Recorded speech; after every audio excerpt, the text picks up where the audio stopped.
What's going on, everybody? Aiden from Birds vs. Boys here, and what a big week it is for the Birds. Let's preview it all. The Eagles in Cincinnati, a place where they haven't won since 2000. Before we get into it, thank you to everybody who's watching along on YouTube, everyone who's listening along on Spotify and Apple Podcasts. We appreciate your support over the past few weeks as the season has gotten rolling, and everyone who's been following on our TikTok lives. Been a ton of support so far in the season. Hopefully the teams can love us back the way you guys have shown love to us.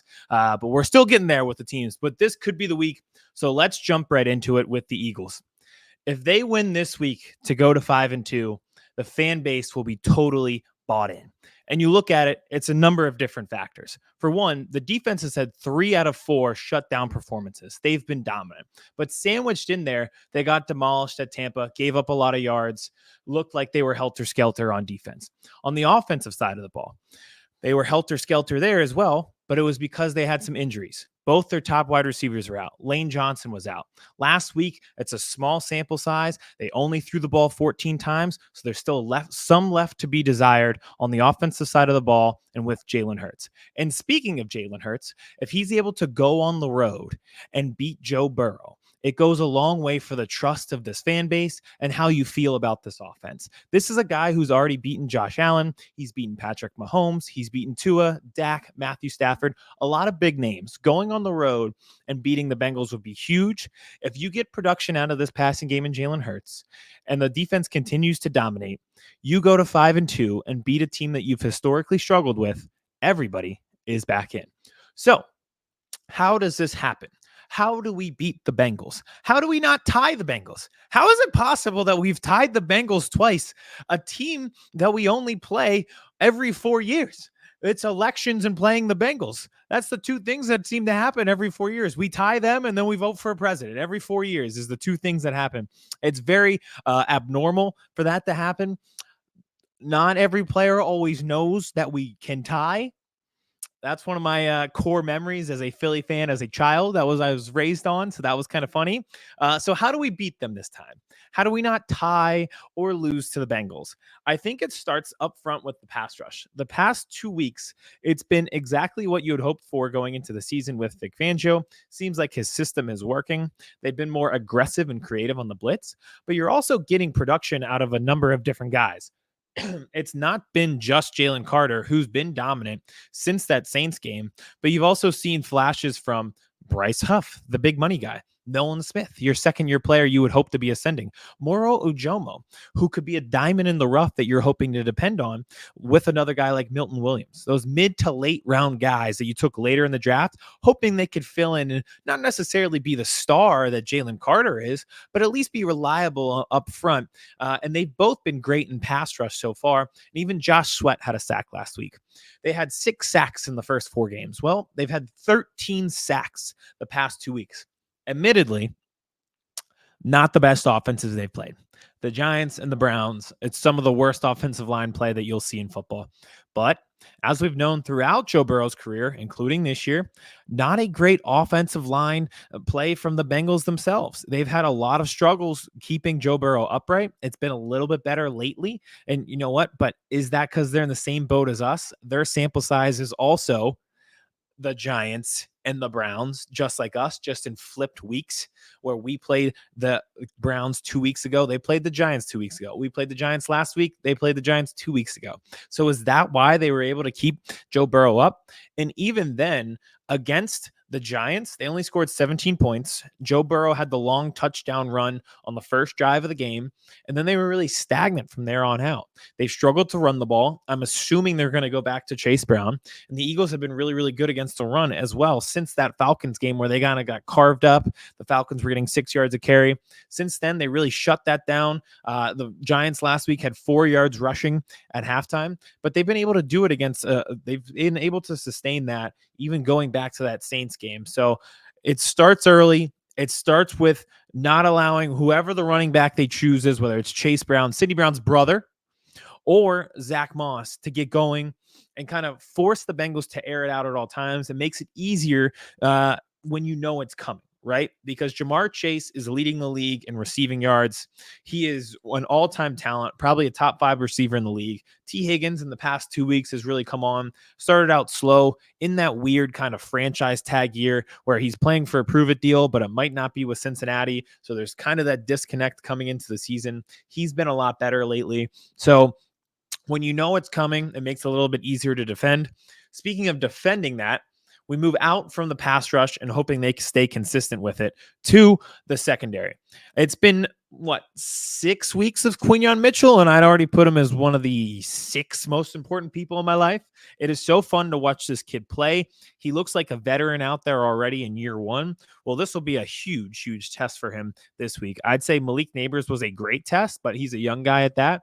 Jamar Chase is one of the biggest tests that you can get in this league beyond when they face CeeDee Lamb this year, or if they had to go up against Justin Jefferson down the line and maybe say a playoff game. This is the biggest test that they can get on the schedule. Who covers him? Do they go zone? What is the plan here? The reason why I ask that is Darius Slay is normally going to be the guy. He's going to be the person who lines up against Jamar Chase. But it's been a few straight weeks where he's left the game early with a banged up knee. So what happens this week if he has to leave that game early? Do they like Quinyon Mitchell up against T. Higgins because Quinyon seems to be really physical? Some of those clips of him and his reps against Malik Neighbors are really funny, where he's not afraid to shove guys around. It's really funny to watch him. Like, he's physical, and he's been physical since week 1 against the Packers. Again, he's one of the most important people in my life already. He's fantastic to watch, and he likes to get physical. So do they have him following T. Higgins, one of the larger wide receivers? And then what's the plan with Cooper DeJean, who normally operates in the slot? And who would he follow around in that situation? So again, you feel like you're starting to gain some trust in this defense, but it goes a long way to beat Joe Burrow on the road. And again, like I said, Jamar Chase leading the league in receiving yards, and I believe Joe Burrow is second in the league in passing yards.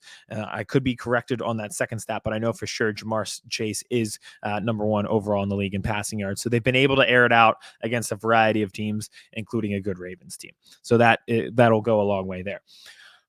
Last point on the defense, and then we'll flip over to the offense. As usual, the offense gets a lot of the discourse. It gets a lot of the rhetoric. It gets a lot of the controversy. And I want to know if it's necessarily controversy this week, but we still got to talk about it. So one more point on the defense. It looks like, and this has gone under the radar, Zach Bond is not going to play this week with an injury. I think the linebackers have been the most pleasant surprise of the season. They've been underwhelming, not just last year. When's the last time they weren't underwhelming? Maybe like 2016, 2017 during that Super Bowl run with Jordan Hicks is the last time we could point to good, solid linebacker play. It's been a long time for this team. This year, it's been different. You've loved Zach Bond. He can tackle in open space. It seems like they help out in the running game a ton. They've been blitzing with Nakobe Dean, who had 2 sacks last week. So how does that change if Jeremiah Trotter Jr. gets his first start in the NFL this week on the road against Cincinnati? What do they do differently? Do they blitz him the same way that they've been blitzing Bond and Nakobe Dean? I don't know. Will he be able to handle that? How does he look in play action? All of the normal things that get linebackers lost, where it's like play action, you don't know where to be on the field, you don't know when to pick up tight ends, stuff like that. Does that happen to Trotter Jr.? I'm hopeful that he goes out, plays like a stud, and now you're looking at what could be a gem of a draft class, because the returns so far in Quinyon Mitchell and Cooper DeJean have been phenomenal. Cooper DeJean's been the highest graded defender on your team since he took over in the slot. So if Jeremiah Trotter Jr. comes out there and he looks good as well, you're starting to say, all right, like we went 3 for 3. We haven't even gotten to see Aniyah Smith yet, but hopefully he can add to that as well. And he should be back soon with that foot injury as we get into week 7 here. So that'll be great to see if he can come out, and if he plays well. You're talking about this as one of the all-time just like franchise refreshing draft classes, which would just be awesome. Not only awesome, but just like franchise changing based on how last year ended with that collapse, to just totally revamp that defense with capable young defenders. Speaking of capable young defenders, I touched on it earlier. Sidney Brown going up against his brother. Wonder what his snap share looks like. Last week was his first game back since the ACL tear last year. He was only a special teams guy for the most part. But again, they're probably easing him back in. How much do they ease him back in when he's playing his brother? And he wants to, come up to the line and meet him in the A gap and tackle his brother. And if he wants to string them out sideline to sideline, which the Eagles have been pretty good at lately, and tackle him for 2nd and 10, how does he look then? I think this will be the week you see him on the field a little bit more, especially with the family ties there. So that's everything on the defense. Let's flip over the offensive side of the ball. Point of concern is the point of concern that it always is. I feel like we talk about these two same things. They have slow starts, and is Jalen Hurts reading the field? And the reason why I bring this up is Greg Cosell and Fran Duffy, who are two of the most knowledgeable analysts of the game, and they're pretty unbiased. They cover the Eagles, but they're pretty unbiased, and I think they give a lot of praise where it's due. They give criticism where it's due. They're not one of these homers where it's just hot take city. It's more of just straight up analysis of the game. It's cutthroat at times if they look bad, but at the same time, it's positive when they look good. And again, I think they're really informative. I think they're really knowledgeable. Both of them have said that the Eagles have been a tough watch on offense, and they kind of question whether Jalen Hurts is reading the field that well. I think that would kind of lead to some of those slow starts, and we've kind of seen it on offense. Last week, they only threw the ball 14 times, but it looked like there were a few times where Jalen Hurts missed his receiver. The one play that stuck out, you could see it live.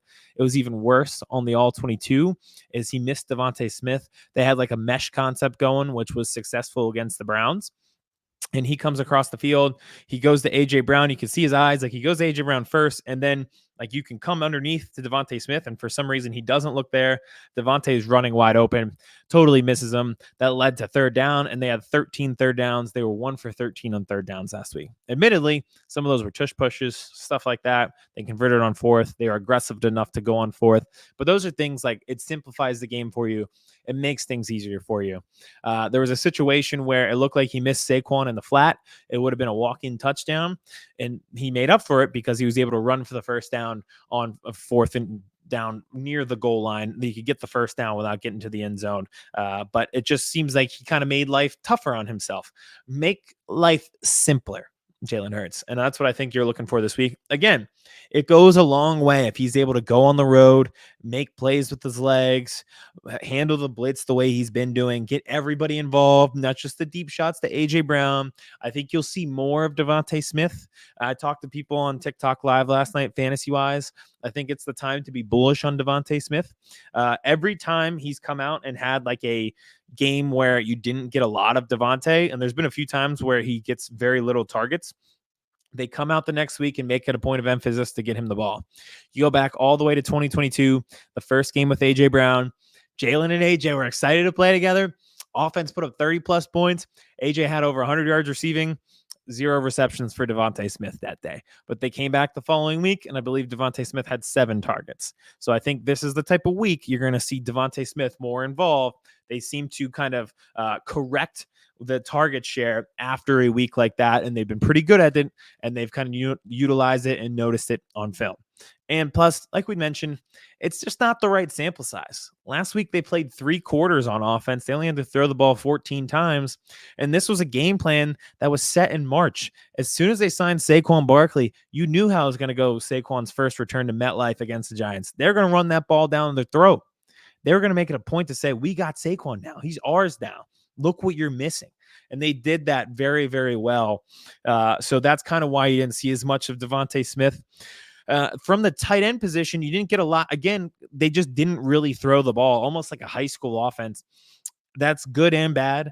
It's good because they were very, very effective at it. They were clearly leaning on that defense, overpowered them. It was fun to watch some of the bully ball they were able to play, even with backup offensive linemen like Tyler Steen, who came in and once again shined in a kind of thrown in role halfway through the game. And Fred Johnson, I think, struggled a little bit in pass protection, but he was able to get downfield on runs and kind of just bully guys, which was cool to see on the film. There's nothing better than watching your offensive line on the all-22 film, and they're just annihilating some defensive linemen and then getting to the second level to do the same thing to a linebacker, a safety. It's a beautiful brand of football. And the Eagles were able to do it successfully. I wonder how they're going to handle Ben Van Sermon this week. He is the linebacker who they've been playing as a fullback. Do they do the same thing this week? Are we seeing that same formation? What's our different how do we have variations out of that this week? Because I think now that it's on film, the Bengals would be more expecting of it. The Giants clearly were not. The Eagles just totally annihilated them when they were in that formation. They told the Giants, we are running the football. And when he's out there, because they're obviously going to pass it to a linebacker. Are there variations this week where you could kind of go out of play action on that? That's what I would like to see.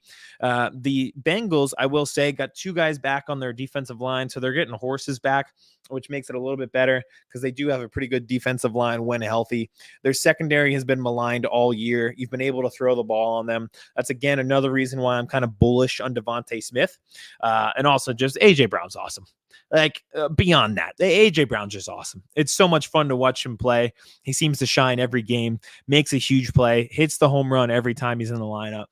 So you look at it, they are now 3-0 when he plays. They'll go to 4-0 if he plays this week. Another reason why you're probably in on this team if they win this game, because that you go back the Packers game, they're now 5-2, 70-yard touchdown to start the half to AJ Brown. Okay, great. Then he misses 3 weeks. You go into the bye. You come out. How do you ice the game against the Browns? You go deep to AJ Brown. You come back the next week against the Giants. What really got the offense going? What kind of gave them breathing room against the Giants? 4th and 3. You take the deep shot to AJ Brown for the touchdown. Win. So they're 3-0 when he plays, and he's had big plays in all of those games. It's kind of been the home run threat that they've needed and lacked when he's not there. And it makes it tougher because after a week like Saquon just had, there's obviously going to be defensive emphasis on keying in on him. With the secondary like the Bengals, this is when you start to be able to take your shots over the top to A.J. Brown like that. I won't be shocked if they start doing that a few times and doing it early. Now, when doing it early, they got to clean up the first 15 scripted plays of the game where they're not scoring in the first quarter. It's such a weird anomaly. They are such a strange team, right? Because if you look at the stats, after the first 2 series, they're the second best offense in football. But they also haven't scored in the first quarter yet. Like how are the variations that far apart? Like how is that widespread on the range of success from not able to score, not able to do anything successful in your first drive of the game, and then going straight into being a top 5 offense in football for the next 3 quarters? It just really doesn't make a ton of sense. Maybe you chalk it up to the coaches making adjustments, but are they making adjustments because their scripted plays aren't working out too well? Or is it just bad execution by the team? And if it is bad execution on the team, what's going on in practice that they're not ready to execute those first 15 plays? You see the inverse in football a lot. Teams are really good on those scripted drives early in the game. It's what you practice all week. And then they get into the game, teams make adjustments, and they get shut down in the second half. The Eagles have been the total opposite. They seem to pick it up at halftime. They seem to get things going in the second quarter. They start to find a rhythm. They start to put things together. Can they flip that this week and put together all 4 quarters? And they'll have to against what's a pretty good Bengals team. The Bengals are the same every year. They come out. They usually start 0-2, and then they have to go balls to the wall the rest of the season to make up for a slow start. They're in the midst of doing that right now with back-to-back wins. And even their loss recently against the Ravens, their offense looked phenomenal. So it's a really, really good test in what's a month where the Eagles could truly go on a run and put themselves ahead in the NFC East. So this is the matchup. This is the game of the year for the Eagles. It's kind of where it is the ultimate trust factor game of the year. You circle similar games all year. It's always, can you beat the Cowboys? Can you make against a good NFC team? Can you win? So it's really weird to say a CBS 1 p.m. game or a Fox 1 p.m. game against Cincinnati is what's going to make or break the season. But it truly does feel like that. You've seen the best of the best from this team. That Packers win looks really good right now. The Packers are 5-2, did a lot of that with a backup quarterback. The Eagles have been dominant on defense lately, like I mentioned at the beginning of the show, but also sandwiched in there, they've had some offensive struggles. So who is this team going to be? We're going to find out on Sunday. I think it'll be a great game. It's a great early window game, even if you're a football team outside of the Eagles. So I'm really, really excited for this one. I think this, again, like I said, this can catapult your season back on track. Everything they've said about Nick Sirianni, everything they've said about Jalen Hurts. You win this game, you go to 5-2, you'll be tied in the division with the Commanders. The Cowboys play the 49ers, which we know historically how that's gone. You could be 2 steps ahead of them at this point, and you're coming home to face what's been a lackluster Jaguars team. Momentum will be with you. You'll start to get healthier and healthier. Get through this game, no injuries. Be dominant on defense. Rush the passer the way you did on Joe Burrow in 2020 with 8 sacks. How about back-to-back game 8 sacks? How would that go? And Jalen Hurts, an efficient game from him. When he doesn't turn the ball over, they win. That's not hyperbole. They are now 12-1 when he does not commit a turnover. So let's see that. So, like I said from the beginning, if they win, we're back in the trust tree with this team. It's a phenomenal chance to show who this team really is. I still really, really believe in this team. You've seen some really great stuff when they're at full health. I go back to that Packers game and how that offense looked the one time we got to see them at full health. I think we're going to see something similar on Sunday against the Bengals, and I'm excited for it. It's a team that we haven't beaten since 2000. We've tied twice. Odd, strange, but who cares? Let's get a win. All right, so that's it for today. Again, I appreciate it. We've been getting a lot of love on YouTube and a lot of love on TikTok Live. So I'm just very appreciative of all that and everyone who's tuned in. So I will not be live for Sunday, but we'll try to get as early in the week as we can to recap this game, hopefully with some positive news, and then come back with some lives to preview the following week as Doug Peterson makes his return to Lincoln Financial Field as a coach of the Jacksonville Jaguars, and what's another big game to hopefully keep the momentum rolling for the Philadelphia Eagles. So that's it for this week. I appreciate you turning into Birds versus Boys. Let's see if the Eagles can get the momentum going against the Bengals and get to 5-2. Talk to you soon. Chris Hansen here, and I'm going to need you all to take a seat right over there and check out Birds versus Boys. I think you're completely right here, and I hate it. Yep. Hey, idiots. Stop doing dumb things. I got 2 phones. Upset alert. Upset alert. I might go insane. I think you're already there. There's no hope. Hope is gone. If this was an AFC North podcast, we'd be done in 15 minutes. Bob Hope. I'm going to drink bleach. That is the team you promised me you were going to be this year. This is the Consciously Hopeful podcast. I'll be watching.